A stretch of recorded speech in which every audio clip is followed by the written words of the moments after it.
माझ्यासोबत हास्य जत्रेतले दोन दिग्गज विनोदवीर आहेत, अर्थात प्रसाद दादा आणि नमाताई. मला असं वाटतं की इथे आल्यापासून जो काही चाहत्यांचा काय म्हणतात की चाहत्यांचा कलका तुमच्या भोवती आहे ते सगळं वेगळं भावना आहे, वेगळी फिलिंग आहे. भारी वाटतंय. एकतर गिरगाव मध्ये पहिल्यांदाच आम्ही अशा शोभायात्रेला येतोय आणि इकडचा उत्साह बघून खरंच खूप भारी वाटतंय. संस्कृती अजून पण आपली परंपरा जी आहे ती जपतायत गिरगावकर. तर मला असं वाटतं ही जी अशा पद्धतीची जी शोभायात्रा आहे ती प्रत्येक ठिकाणी व्हायला पाहिजे आणि आपल्या संस्कृतीचं आपण जतन केलं पाहिजे. आणि खूप छान वाटतंय आज इकडे सगळ्यांमध्ये येऊन लोक त्यांचा आनंद पण लुटतायत, पण त्यांच्यासोबत आमच्यासोबत सेल्फ्या पण काढतायत. तर आम्हाला पण खरंच असं प्रेक्षकांना असं फेस टू फेस भेटायला खूप छान वाटतंय, कारण आम्हाला दिसतंय की त्यांचं आमच्यावर किती प्रेम आहे. ते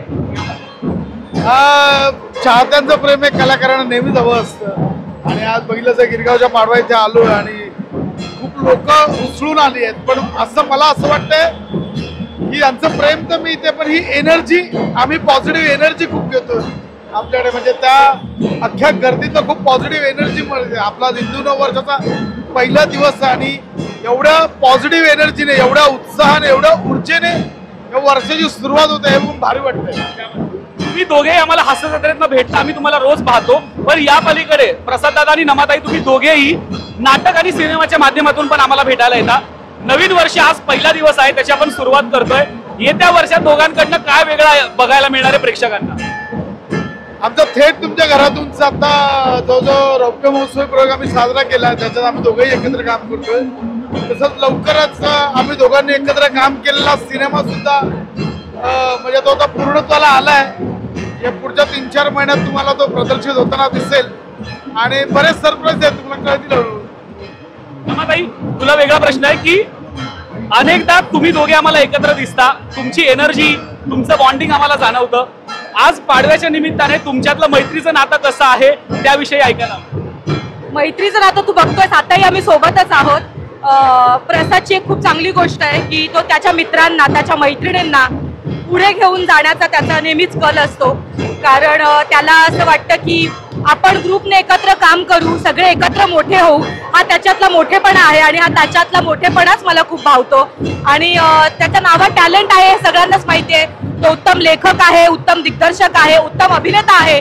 पण आता नवीन वर्षामध्ये त्याचा निर्माता म्हणून सुद्धा त्याची घौडदौड खूप चालू राहणार आहे. कारण आता थेट तुमच्या घरातून या नाटकाच्या निमित्ताने त्याने पदार्पण केलेलं आहेच, पण आता नवनवीन प्रोजेक्ट घेऊन निर्माता म्हणून सुद्धा तो तुमच्या भेटीला येणार आहे. आणि एक मैत्रीण म्हणून मी सदैव त्याच्या सोबत असणार आहे.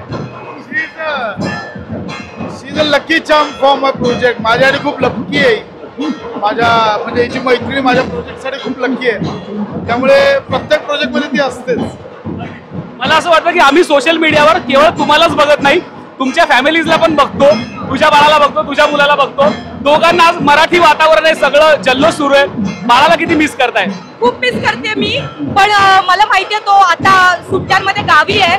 तर गावी मुंबईपेक्षाही जास्त सण साजरे केले जातात.